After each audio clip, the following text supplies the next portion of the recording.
Hi மக்களே, எல்லோருக்கும் வணக்கம். நம்ம தொண்டைக்கு இதமான சூப்பரான ஒரு நாட்டுக்கோழி குழம்பு தான் இன்றைக்கி நம்ம வீட்டில் செய்ய போகிறோம். வாங்க எப்படி செய்யுதுன்னு பார்த்துடலாம்.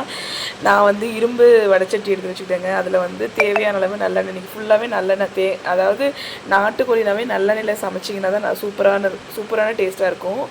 இதில் வந்துட்டு நம்ம என்னென்ன பொறுத்து வறுத்துருக்கோன்னா, மல்லி ஒரு 2 ஸ்பூனு, சோம்பு 1 ஸ்பூனு, சீரகம் 1 ஸ்பூனு. ஆல்ரெடி மிளகு நான் வறுத்து அரைச்சி வச்சுருக்கனால மிளகு நான் சேர்க்கல. மிளகு உங்ககிட்ட பவுடர் இல்லை அப்படின்னா, வீட்டில் அரைச்ச பவுடர் இல்லை அப்படின்னா நீங்கள் வந்து இதிலேயே ஒரு ஸ்பூன் சேர்த்துக்கலாம். மிளகு எவ்வளோக்கு எவ்வளோ சேர்க்குறீங்களோ அந்தளவுக்கு டேஸ்ட்டு சூப்பராக இருக்கும். அதுக்கப்புறம் வீட்டிலேயே இருக்கிற வரமிளகா உங்கள் காரத்துக்கு தகுந்த மாதிரி போட்டுக்கலாங்க. அதுக்கப்புறமா அது லைட்டாக நல்லா வறுத்ததுக்கப்புறமா நான் ஒரு டிஃபன் பாக்ஸில், அதாவது ஒரு கைப்பிடிக்கு நல்லா நிறையா வந்துட்டு சின்ன வெங்காயம், 2-3 சின்ன துண்டு இஞ்சி, ஒரே ஒரு நல்ல மீடியம் சைஸில் இருக்கிற பூண்டு பல் ஃபுல்லாக, பூண்டு அந்த முழு பூண்டு ஃபுல்லாக நான் வந்து எப்பயுமே தோல் நீக்காமல் அப்படியே சேர்த்துக்குவேன். நீங்கள் தோல் உரிச்சு சேர்த்துக்குவீங்கன்னா சேர்த்துக்கோங்க. இது நல்லா வறுத்து வந்துடணும். நம்ம எந்த குழம்பு செய்கிறோம்னாலுமே நமக்கு எவ்வளோக்கு எவ்வளோ வறுக்கிறோமோ அந்தளவுக்கு நமக்கு டேஸ்ட்டு கிடைக்குங்க. அதனால் இது வந்து நம்ம டேஸ்ட்டுக்காக வந்து நல்லா வறுத்துக்கலாம். இரும்பு வடைச்சட்டியில் செஞ்சோம்னா டேஸ்ட்டு சூப்பராக இருக்கும். கண்டிப்பாக ட்ரை பண்ணி பாருங்கள். இப்போ இது ஓரளவு வறுத்துருச்சு. இதுக்கப்புறமா நம்ம தேவையான அளவு தக்காளி, நான் வந்து ஒரே ஒரு நார்மல் சைஸ் தக்காளி வந்து கட் பண்ணி எடுத்திருக்கேன். இதுவுமே நல்லா வறுத்து வந்துடணும். நல்லா அந்த தக்காளியானது கொஞ்சம் நல்லா வெந்து வந்துடணுங்க. இது தான் நாட்டுக்கோழி வாங்கினது. இது வந்து ஒரு ஆவரேஜாக ஒரு 1.25 கிலோ கிட்ட இருந்துச்சு முழுசாக உயிரோடு இருக்கும்போது. ஒரு கிலோவோட கொஞ்சம் அதிகமாக இருக்கும்னு நினைக்கிறேன். நான் வந்து என் பாப்பாவுக்கு சொல்லிட்டு இருந்தேன், இது வந்து ஒரு நம்ம மனுஷங்க உடம்புல இருக்கிற பார்ட்ஸ் எல்லாமே கோழிக்கு இருக்குது. இது பார்த்திங்களா கிட்னி அப்படியே இருக்கும். எங்கள் அப்பா சின்ன வயசுலலாம் நான் எங்கள் அப்பா க்ளீன் பண்ணும்போது நான் தான் தண்ணி ஊற்றுவேன். இதுதான் கிட்னி, இது லிவர், அதாவது இது சொல்லுவாங்க, இது கிட்னி, இது கால், இது தொடை, இது வந்து நெஞ்சு எலும்பு அப்படிலாம் சொல்லுவாங்க. அதெல்லாம் இப்போ எனக்கு ஞாபகம் வருது. யாருக்கெல்லாம் அந்த அனுபவம் இருக்குதுன்னு சொல்லுங்கள். பாருங்கள், கிட்னி பாருங்கள் அப்படியே அக்யூரேட்டாக நம்ம படிக்கும் போது இருக்கும் பார்த்திங்களா, அந்த மாதிரியே இருக்குது. என்ன பண்ணுறது, ஒரு உயிரை கொண்டு நம்ம சாப்பிட்றோம். வருத்தமான விஷயம். பட் வேறு வழி இல்லை, அவ்வளோதான் நினைக்கிறேன் நான். இது வந்து கல்லீரலா, அது பேர் என்னது, அந்த பார்ட்ஸ் நம்ம சாப்பிட மாட்டோம் மீன்ஸ் ரொம்ப ஹார்டாக இருக்கும். நான் சாப்பிட மாட்டேன், ஆனால் சாப்பிட்டா ரொம்ப நல்லது உடம்புக்கு அது. இது வந்து பார்த்திங்கன்னா நல்லா வறுத்து வந்துருச்சு. இது வந்து வீட்டில் அரைச்ச கறி மிளகாத்தூள் எங்கள் அம்மா அரைச்சி கொடுத்துருந்தாங்க. அது இல்லைன்னா நீங்கள் கடையில் வாங்கினது கறி மிளகாத்தூள் 1 ஸ்பூன் போட்டுக்கோங்க. அதை வந்து மிக்ஸி ஜாரில் கொடுத்து நல்லா நைஸாக அரைச்சிக்கோங்க.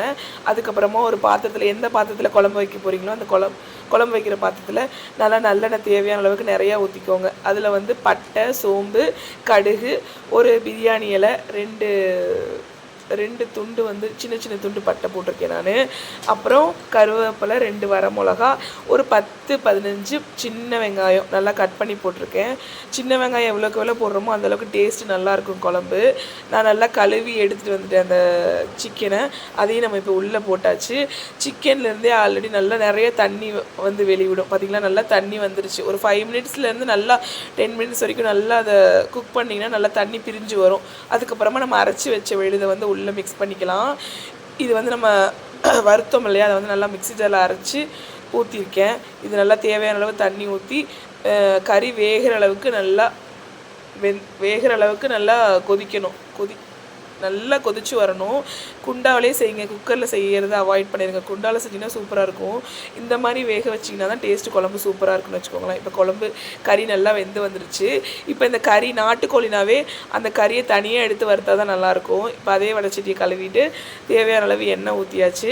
இதுவும் நல்லெண்ணெய் தான், ஃபுல்லாகவே நல்லெண்ணெய் தான் செஞ்சுருக்கேன். இதில் சோம்பு, நம்ம தேவையான கரம் மசாலாலாம் ஆட் பண்ணிக்கலாம். உள்ள கடுகு, சோம்பு, பட்டை, அந்த மாதிரி ஐட்டம்ஸ்லாம் ஆட் பண்ணிவிட்டு இதுலேயும் சின்ன வெங்காயம் நீங்கள் போடுறதுக்கு உங்களுக்கு ஆப்ஷன் விருப்பம் இருந்துச்சுன்னா போடலாம், தேவையில்லைன்னா போடாமல் விட்டுறலாம்.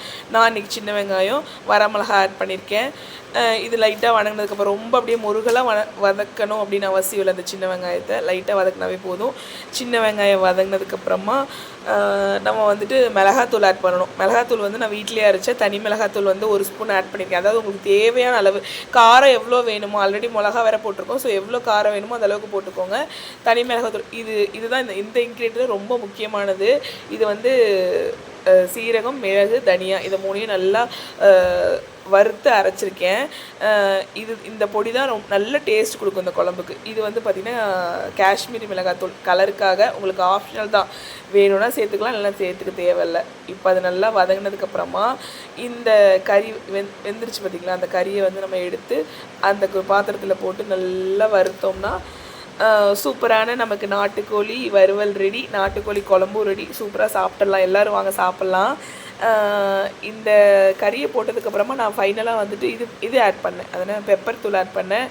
உங்களுக்கு பெப்பர் தேவைன்னா ஆட் பண்ணிக்கோங்க, இல்லை பெப்பர் இல்லாமல் நாங்கள் இப்படியே வச்சுக்கிறோனாலும் உங்களோட விருப்பம் தான். பெப்பர் போட்டால் எங்களுக்கு பிடிக்கும், ஸோ அதனால் பெப்பர் கொஞ்சம் நிறையா ஆட் பண்ணி நாங்கள் நல்லா வறுத்துக்கிட்டோம். அவ்வளோதாங்க, சிம்பிளான ரொம்ப ஈஸியான நம்ம வீட்லேயே வறுத்து அரைச்சி ரொம்ப ஹெல்த்தியான டிஷ் கூட இது. நீங்கள் எண்ணெய் இவ்வளோ ஊற்றுறீங்கன்னு கூட நினைக்கலாம். நல்லெண்ணெய் தான் இது, செக்கில் ஆட்டின பியூர் நல்லெண்ணெய். ஸோ அதனால் நான் வந்து செஞ்சுருக்கேன். உங்களுக்கு வந்து இன்னும் கொஞ்சம் கம்மியாக சேர்த்திக்கணுன்னா கூட நீங்கள் கம்மியாக சேர்த்து செஞ்சுக்கோங்க.